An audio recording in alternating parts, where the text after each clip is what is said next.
Ini adalah Lebanon, negara yang pernah menjadi salah satu negara dengan PDB per kapita tertinggi di Timur Tengah.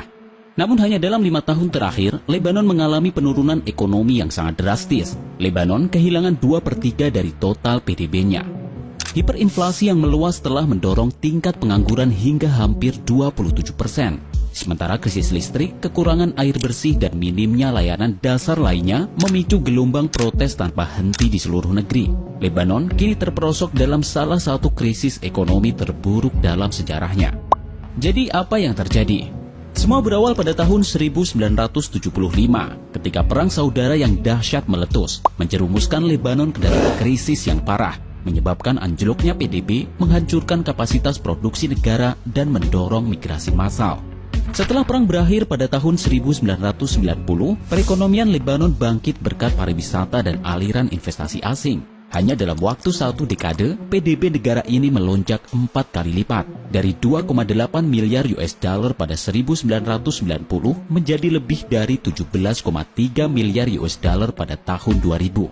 Namun seperti banyak keajaiban ekonomi yang bertumpu pada investasi asing, pertumbuhan cepat ini membawa konsekuensi besar, yaitu tumpukan utang yang terus membengkak. Pada tahun 2000, rasio utang Lebanon terhadap PDB telah mencapai 155% dan terus naik hingga 183% pada tahun 2006, angka tertinggi dalam sejarah negara itu.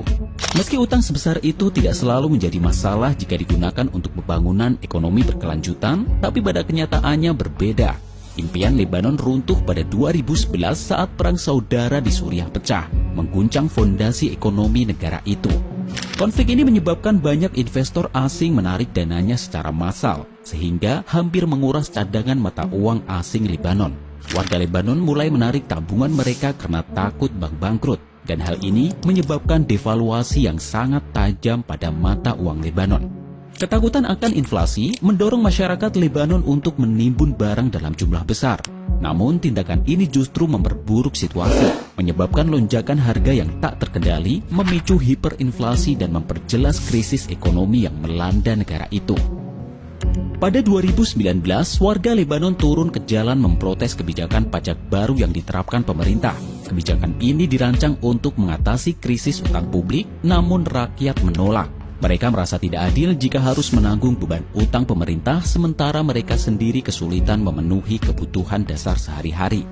Situasi semakin memburuk akibat pandemi COVID-19 yang memaksa sektor pariwisata satu-satunya industri Lebanon yang masih berfungsi untuk berhenti total.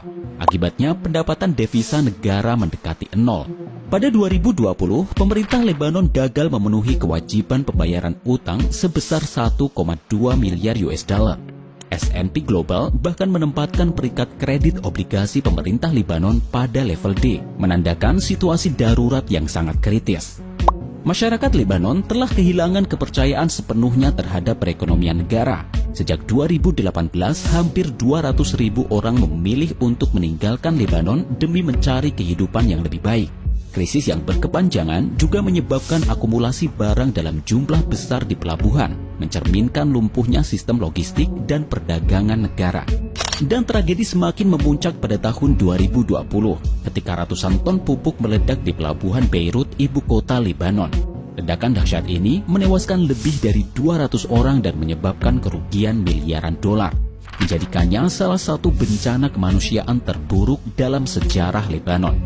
So, apakah Lebanon masih memiliki peluang untuk bangkit dari keterpurukan ini dan membangun perekonomiannya? Silahkan tuliskan pendapat kalian di kolom komentar ya.